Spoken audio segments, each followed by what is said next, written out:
Hi everyone, it's Simon Keeling here on Sunday the 24th of November. Thanks again for watching. Just a reminder about whether we're being kept free of charge by the adverts that you see around the screen. And when you come back and use the site and use the adverts, that's what keeps us free of charge. So thanks for doing that. Now, it's been a while since we took a look at sea ice, so I thought, why not take a look? This is the area of the Arctic covered with at least 15% sea ice, and it's this line through here that we're interested in. That's the line for 2013, so where we are now.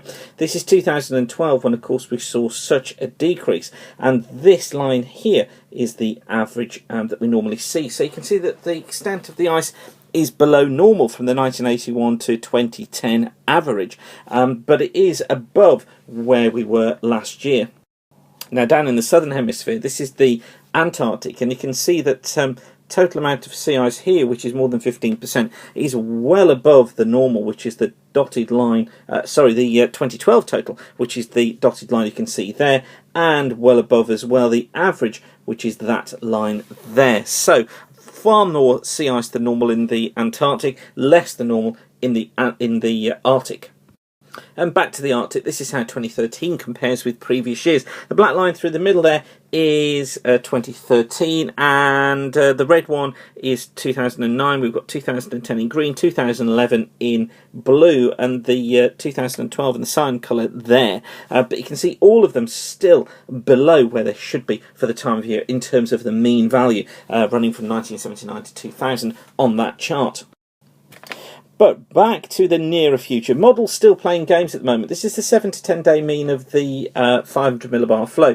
We've got the ECMWF on the left, we've got the GFS on the right. Both of them look, during this period, which runs from next Sunday through to Wednesday the 4th of December, both of them building higher than normal heights out here in the Atlantic, but the GFS significantly building the ridge further north and splitting this low, the lower heights across the pole. You notice that the ECMWF keep them in place here. That's super critical as to how this model develops, how the weather develops, and super critical to this are these model dynamics as to how it goes about this. Now, I'm not going to pin this down today because I think we're basically playing a fool's game if we do try and do it. But the GFS does have backup from the Canadian GEM in turning the flow more into this northwesterly flow and a cooler northwesterly flow from around the 1st of December onwards. That's something we need to watch. It tries to make far more of the high in the Atlantic as well, whereas as you see here, the ECMWF is flatter. So I think what we're going to need to do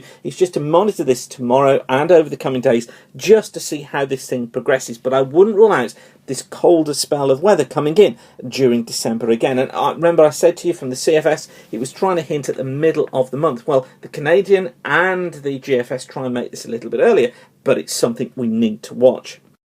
As for the next week, well, very low rainfall totals. This is rainfall up to the 2nd of December, and you can just see how low it is. Yes, we're getting 40 millimetres plus across northern and western Scotland, but less than 5 millimetres across much of England and Wales as that area of high pressure sets. And of course, if that flow does come down into the northwest, then these totals will be adjusted. But this is where things look at the moment. So, high pressure in control today, stuck out towards the northwest of Scotland, got this northwesterly flow, and it's that keeping conditions generally dry. Just a few spots of drizzle towards the east and south. For Monday, high pressure still there, look, centred off western parts of Ireland. We've got this flow coming in from the north of the northeast again. Bits and pieces of cloud and rain affecting eastern coast, perhaps northern and western Scotland. Most of those stay dry under that anticyclone. Looks the same for Tuesday too, high pressure dominating things, frosty across the south at first, some mist and fog as well, but plenty of cloud around, but that breaking, dry for most of England, Wales and Ireland with sunny spells coming through, just some cloud and spots of rain coming into Scotland associated with that warm front and breezy here as well. Wednesday sees the front clearing its way southeastwards. Look, I think that's going to be bringing quite a bit of cloud with it, though, as it goes. So bits and pieces of drizzle, Scotland, northern England, eastern areas too. But I think here across Ireland, across Wales, southern and southwest England, fog again and frost could be a problem. And I'm wondering if that fog could linger for much of the day. And then Thursday, well, still got high pressure in control. Fronts up towards the north, bringing bits and pieces of rain here. I think bits and pieces of cloud down the eastern coast as well, with some spots of rain. But out towards the west, we should be dry with frost and fog. And then Friday, well, a bit of a clear up taking place. The atmosphere deciding to clear us through as far as the GFS is concerned. ECMWF was a little bit different, but what it's trying to do is to bring in this north and northwesterly flow, brings clearer air in, but it does produce showers here across northern and western Scotland as well as Northern Ireland, but for most other areas, generally dry with sunny spells, feeling cooler and breezier as well. So we'll see how this develops then over the next few days, and of course keep you updated here at weatherweb.net. Once again, thanks for watching and keep the sun shining, and bye for now.